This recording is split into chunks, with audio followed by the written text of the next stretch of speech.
All right, let's take you back to Ottawa, where the Transportation Committee hearing into the holiday travel chaos is underway. Second, the immediate steps we took to support passengers and the help we provided to reunite people with their baggage. And third, what changes within the airport system will be made to ensure that what passengers experienced in December does not happen again. YVR is prepared and able to operate safely in extreme weather. We remained fully operational during the atmospheric river in November 2021, for example. That was also true when snow and ice storm came at the end of November, virtually shutting down the rest of the region. That said, this holiday travel season was unique. The impact to passengers from the multi-day weather event that hit Vancouver were worsened by extreme cold temperatures in Alberta, and storms across Eastern Canada and the United States created challenges in the subsequent days. We were prepared for these weather systems in advance. We coordinated with air carriers and their ground handlers. Our de-icing facility and snow removal equipment were fully stood up and operational throughout.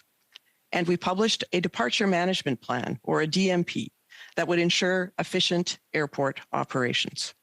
However, into the evening of December 19th, the rate of snowfall increased significantly, from a forecast of 10 to 12 centimeters to an actual accumulation of up to 30 centimeters, 3 times what was forecast.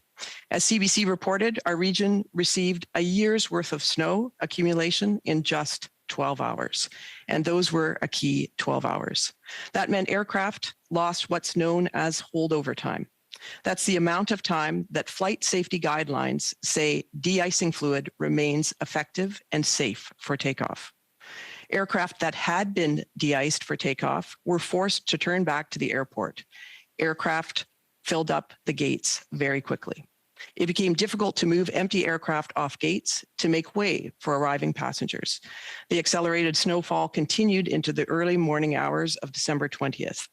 That created broad issues for customers, including unacceptable tarmac delays, while we worked with airlines to clear the gates and the massive backlog of aircraft on our airfield. In the days that followed, we took extraordinary action to help passengers who were stranded in our terminal, waiting to rebook canceled flights. We mobilized our staff, deployed our resources, and we brought in our community partners. We provided food, water, hygiene products, and baby formula for passengers. The airport authority itself paid for more than 400 hotel rooms for up to 4 nights for 580 passengers, so they didn't have to sleep in the airport. We established a care and comfort area in the airport, a place to recharge with cots, blankets, and access to showers. As our operations stabilized, the severe weather out east resulted in aircraft arriving at YVR without passenger bags. In response, we took additional steps to assist our carrier partners. We started scanning passengers' delayed bags and set up secure storage areas to help connect passengers with their bags. This was vitally important. It helped us to alleviate some of the demands on airline staff so they could focus on helping passengers in other ways. I'm confident that we made the right decisions to keep passengers safe during that week. However, I also believe that passengers spent an absolutely unacceptable amount of time on YVR's tarmac, particularly overnight on December 20th. As a result, we have implemented initial measures to help ensure a similar situation does not occur within our airport ecosystem. These measures include greater communication and coordination with airlines around gating, towing, and most vitally, as many have noted, communication with passengers. We're also launching a series of engagements next week to hear directly from our airport community and the traveling public. We want to hear their feedback and their ideas for what they want to see going forward. Thank you very much for your time. Merci beaucoup. I welcome your questions. Thank you very much, Ms. Ruman, for your opening remarks. We will begin our line of questioning with Mr. Strahl. Mr. Strahl, the floor is yours. You have 6 minutes. Thank you, Mr. Chair, and we certainly appreciate you all coming to share your perspective. We heard from the airlines this morning, and we'll be hearing from the minister later today. I do want to talk a bit about, there was a November 24th summit that the minister held, and he indicated that at that summit, he gave direction that to the industry players that would prevent travel chaos from happening in the winter season as it happened in the summer season. So perhaps I'll start with you, Ms. Ruman. Were you a part of that discussion? And did the minister provide specific direction to IVR, to Vancouver International Airport, as to what changes you should make to your operations, or did he demand anything from you at that summit? Thanks very much, MP Strahl. I certainly was. I participated in person at that Ottawa summit. The purpose of the summit was to gather information on what had happened over the summer period. What we saw over the summer period was labor shortages among some of our key partners like CATSA and the border services. Those had largely been stabilized by the time we're into November here at YVR. And what could be done across the ecosystem to plan for better coordination, information sharing, and the deployment of technology. It was an input session. We certainly provided our advice on the changes that we think would be necessary to help strengthen the airport system and the aviation system in the long term. And that was the purpose and my participation at that event. After December 19th, when did you first speak to the minister about the situation at YVR? We spoke to the minister's office on December 18th because, of course, we had advance warning that there would be a snow event. It happened to occur in a more intense fashion than what was forecast anywhere, but we did alert him. Did you speak to obviously sector players are in touch with the minister's office? That's expected. I'd like to know, though, has the minister himself reached out to you did he reach out to you during that time? Or since? Have you spoken with him directly since the events of December 18th, 19th, 20th? I have spoken to his deputy minister. I have not spoken to the minister. Okay, thank you. You indicated that you were prepared in advance for this event. Obviously, you have an emergency operations center that was stood up. However, clearly there were more planes inbound. The airport was completely closed, I understand, on the 19th, if I'm correct, in the afternoon, evening. And as a result of no gates available, we saw planes on the tarmac, at which you've referenced. Is part of your review to determine, have you talked to NAV Canada? Were there flights that were allowed to proceed to IVR that should have been held at destination or at their origin, so that you didn't have the issue of that many planes sitting on an apron that was unable to disembark passengers? Yeah, thank you. As you correctly note, we did have significant congestion at YVR for the 24 hours starting at about 7 p.m. on the 19th of December through to 7 p.m.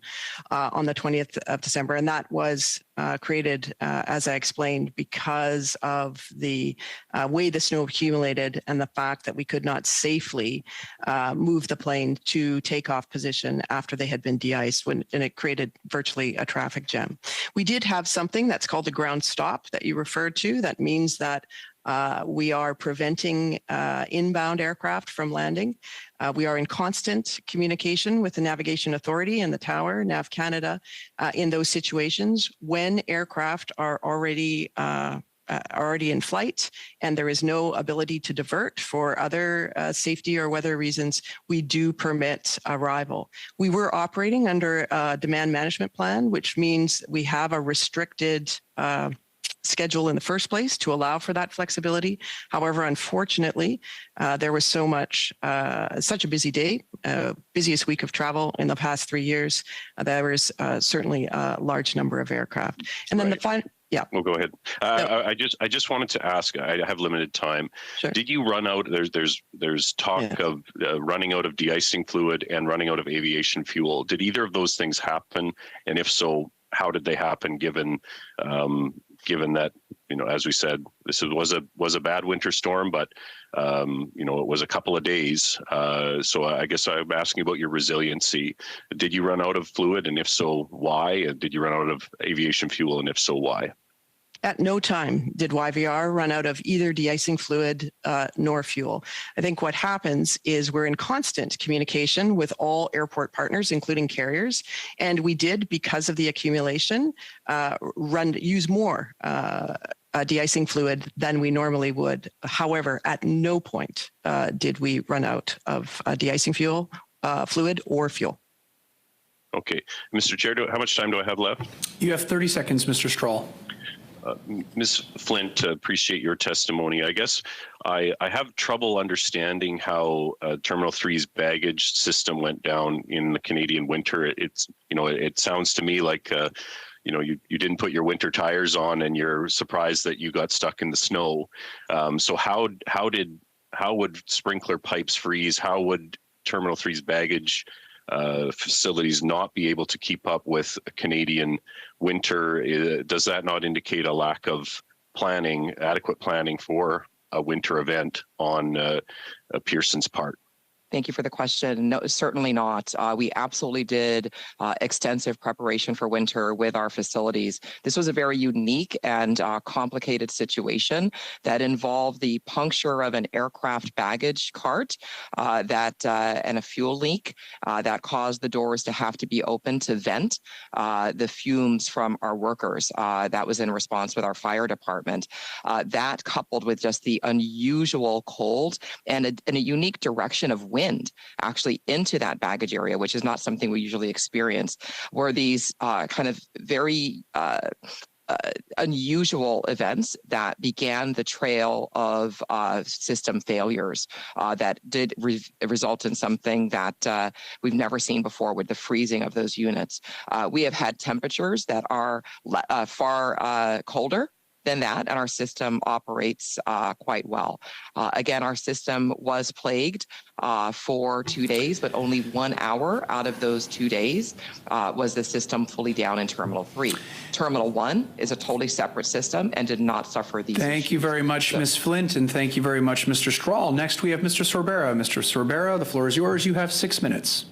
Thank you, Chair, and it's wonderful to be here. I'm not a regular member of this committee, but it's great to sub in and assist the team, but also address concerns that have been expressed by Canadians from coast to coast to coast. First off, if I may, I want to say a thank you to all those hardworking Canadians that work for the airports, the airlines, from the baggage handlers to the people that we greet when we check in and so forth. They always have a smile. They're always doing their best, and they should receive a shout out. I think that's important because they do their best even when they greet travelers who are experiencing things that we don't want them to experience, and it may not be in the best of moods. So I thank you there. This morning we heard from the airlines, and in their testimony, it became apparent to me that they were talking about shared responsibility or what I would characterize as a shared burden in terms of being held responsible for delays that should not have occurred. I know at YVR, the individuals that were held on the tarmac or the baggage carousel at GTAA. I'd like to hear very quickly from GTAA and from Vancouver Airport. What do you think of the idea of shared responsibility, or in my term of shared burden?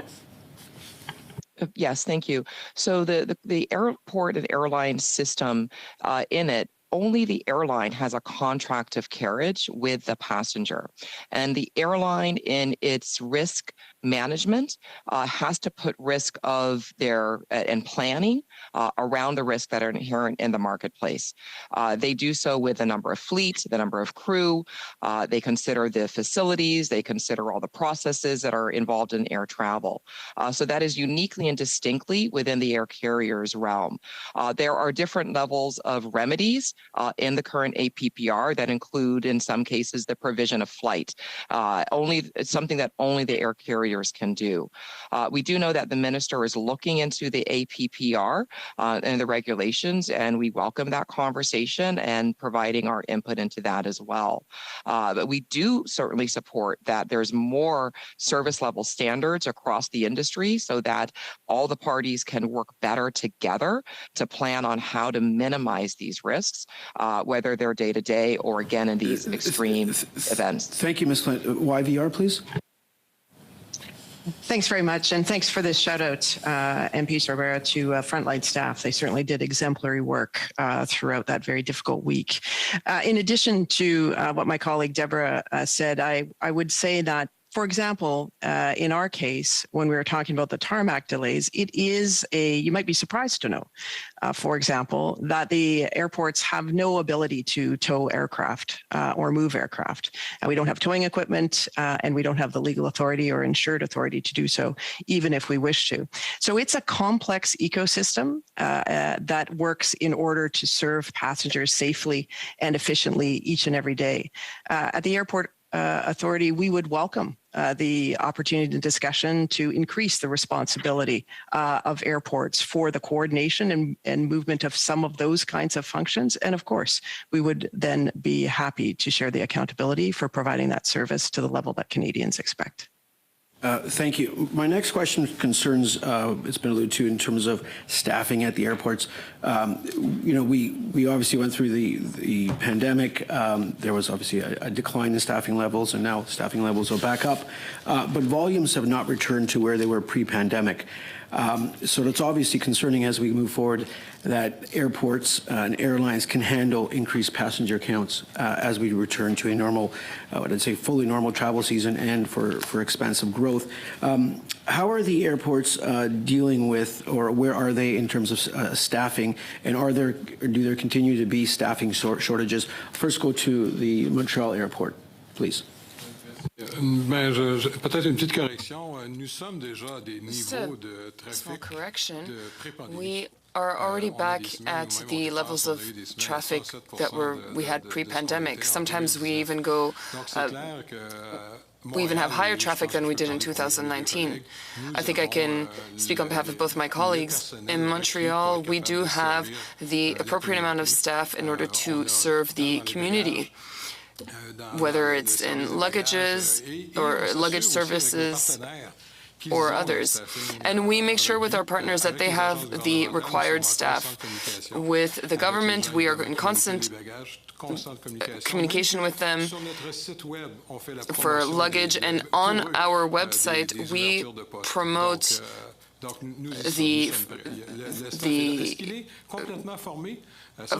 job availabilities.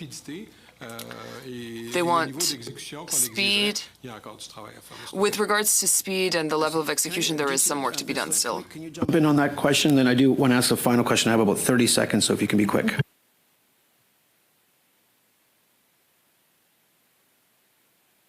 GTAA. Oh, thank you. So for GTAA, 1,500 of the 50,000 employees at the airport are my direct staff.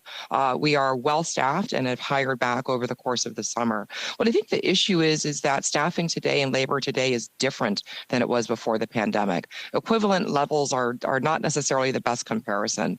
It really is about the high attrition that we're seeing in the market.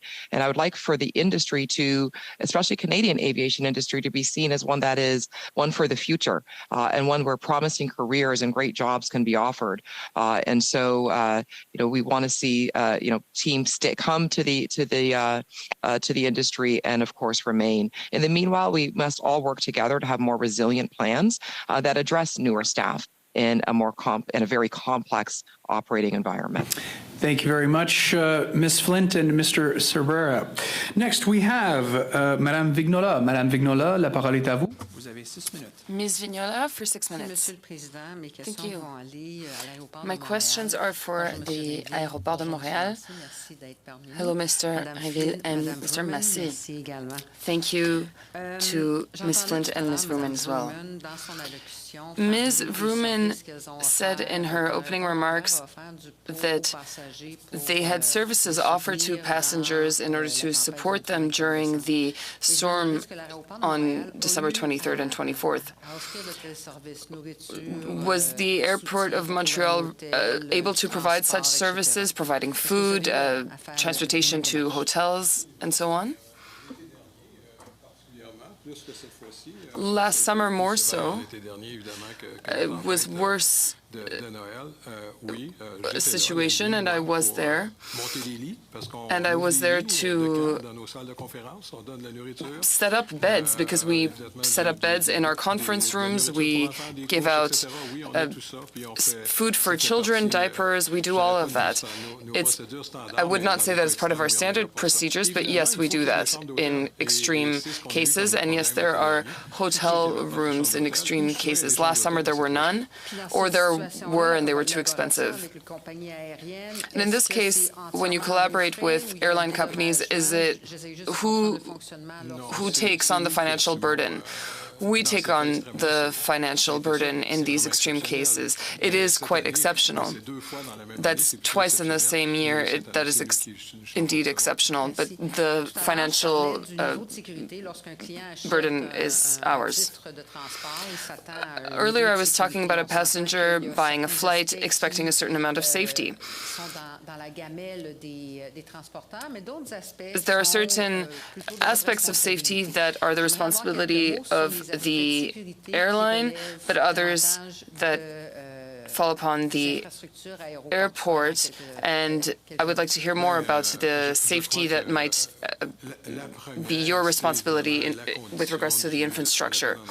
Well, first, of course, the state of the tarmac is our responsibility. There's also the plowing of the tarmac is our responsibility as well, 100%. We have 56 days of snow in Montreal, more or less, and so of course this is something that we work with regularly. And often our teams will arrive the day before a storm and sleep on site so that we can proceed to clearing out the snow the following day. If ever the airlines were to cancel a flight due to safety and security reasons, due to the plowing of the tarmac, who should be paying compensation? Is it them or is it the airport? That would be the airline. The airline decides whether they will take off or not, or the pilot, rather. It is really at the core of a pilot's profession to decide if it's safe enough to take off or not. At the Bloc Québécois, we believe that the notion of safety, according to this law, and how it is defined or not, it could be used in a twisted way by certain airlines in order to justify that they won't be compensating their customers.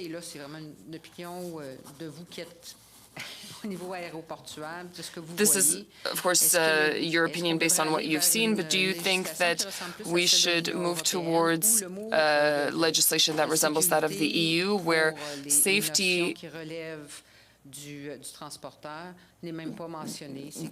is not even mentioned when it's the airline's responsibility?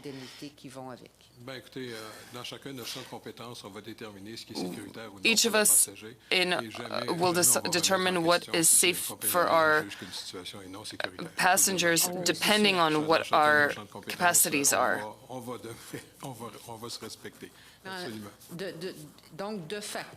So de facto, safety is always the priority, always.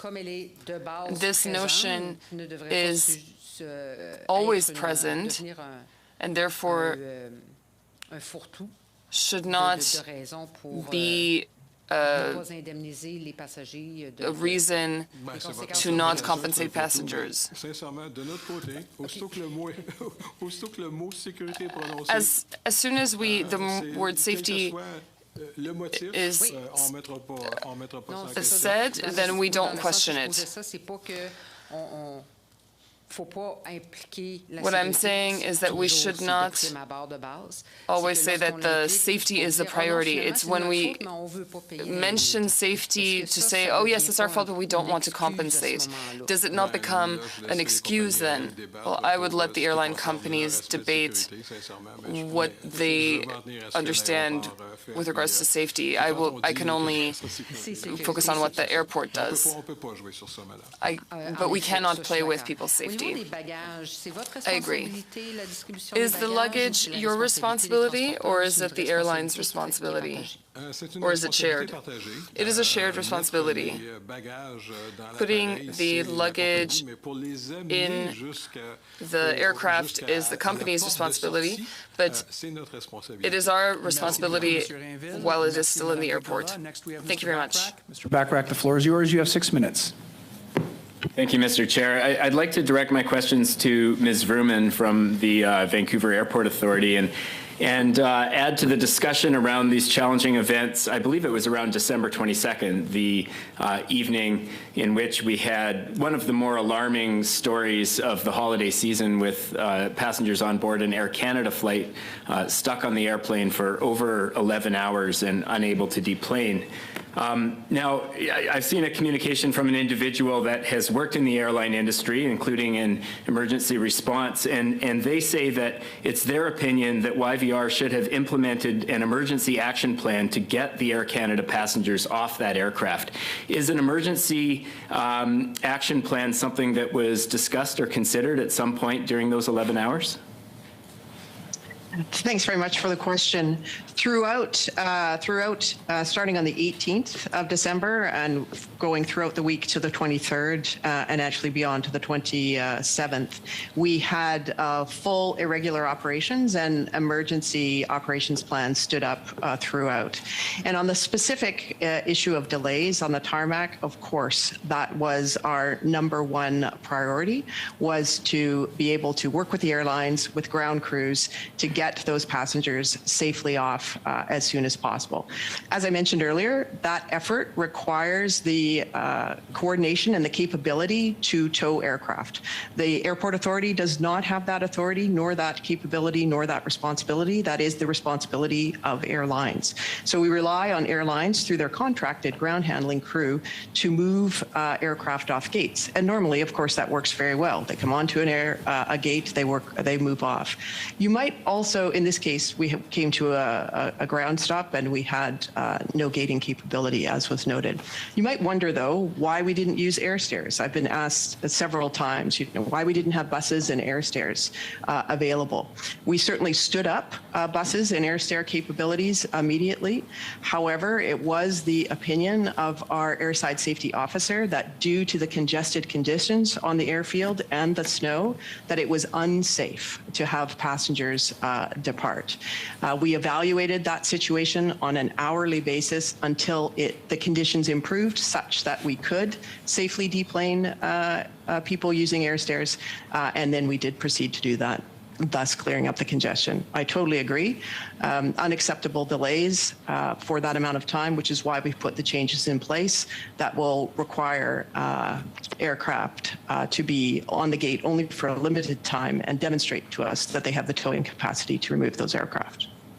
Now, Ms. Vrooman, you've pointed to towing capacity as one of the constraints that prevented you from getting those passengers off the aircraft, and towing capacity is a responsibility of the. Were those tow vehicles able to access the gate given the amount of snow, and appreciating that snow removal is the responsibility of the airport? Yeah, absolutely. We did clear the taxiways, the runways, and the aprons for towing as a priority. That actually created some issues with respect to baggage handling because we prioritized towing. If I hear you correctly, Ms. Vrooman, you made it so that the tow vehicles were able to access the gates, access the aircraft, but the airlines chose not to tow aircraft, which was required in order for people to deplane? I wouldn't say they chose not to. I would say that they had capacity constraints in order to do that. Of course, it is in the interest, as we heard from the carriers, to get those passengers off the planes as soon as possible. But we did have a weather event here, which meant it was difficult for some staff, ground handling staff, to get into the airport. That is an area that struggles with retention of labor, and we already had maximum overtime hours being recorded across our 7 contracted ground handlers. So that combination made the scarcity of both equipment and staff, meaning it was difficult to tow aircraft in the usual and timely way. To preparedness, I'm curious, I know that YVR has a climate plan. I'm curious if that climate plan includes strategies around adaptation and extreme weather events, you know, understanding that extreme weather is going to become a more frequent reality. Prior to the incident that we're discussing, did YVR have contingency plans for snowstorms? And if so, what weather parameters were those contingency plans based on? Thank you. Yes, we do have a climate plan, and it does include resiliency and adaptation. As I mentioned, that included, for example, we are located on a floodplain, and while snow is difficult for an airport, water is equally so. And so during the atmospheric river, we were the only transportation hub in the province that was fully functional for those 10 days because of the work that we did to strengthen our drainage, diking, and ditch system.